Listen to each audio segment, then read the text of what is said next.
Next question, Dr. Zakir, is what is the ruling on the one who commits suicide? And furthermore, what can the parents do to reduce the punishment of the one who has committed suicide? As far as suicide is concerned, we discussed earlier that it is one of the major sins. According to Imam Ad-Dhahabi, in his book Al-Kabair, he puts suicide as number 29th in the list of 70 major sins. And Allah says in the Quran, in Surah Baqarah, chapter number 2, verse number 195, make not your own hands the cause of your destruction, indicating very clearly that suicide is prohibited in Islam. And there are various hadith which speak about this.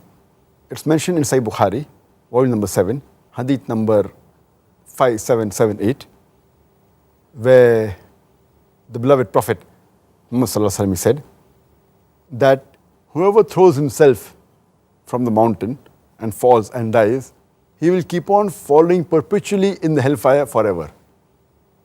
And if a person drinks poison and dies, he will keep on in the hell, have a bottle of poison and keep on drinking it and keep on dying in the hell.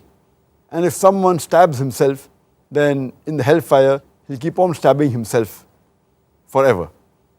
And again, Allah's Messenger repeats the message in Sahih Bukhari, volume number 8, hadith number 6047, where the beloved Prophet ﷺ said that if a person commits suicide and kills himself, in the hellfire, he'll keep on doing that same act.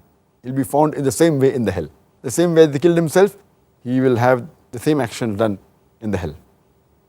And the beloved Prophet ﷺ said, it's mentioned in Sahih Bukhari, volume number 4, hadith number 3463, that there was a person who had a wound and it was paining him too much. He was impatient.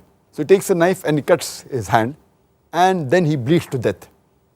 And the Prophet, he says that because he was impatient and he killed himself, he will not enter paradise.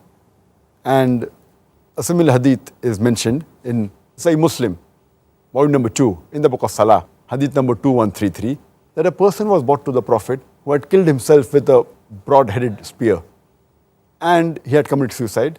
He was brought to the Prophet. So the Prophet did not read his Janazah Salah. From here we come to know that it is a major sin. But that doesn't mean, when we come to know further, we come to know that the other Sahabas did read the Janazah Salah. It doesn't mean that if a person who commits suicide has done shirk. It's not the biggest sin in Islam. It is a major sin. It is a big sin. But it does not tantamount to kufr. And if Allah wishes and pleases, He may forgive him. As Allah says in the Quran in Surah Nisa, chapter 4, verse 48, and Surah Nisa, chapter 4, verse 116, if Allah pleases, He may forgive any sin.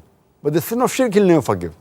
So that is the reason, in such cases, when a person who commits suicide, it's a major sin, every Muslim should be discouraged. But if he does that, the other Muslims, they should pray for him. Pray for his maghfirah, ask for forgiveness. And similarly, as the question was, what should the parents do of a person who has committed suicide? So the parents should pray to Allah subhanahu wa ta'ala to forgive their child if he has committed suicide. And inshallah, Allah is Rahman or Rahim. And if Allah pleases, He may forgive.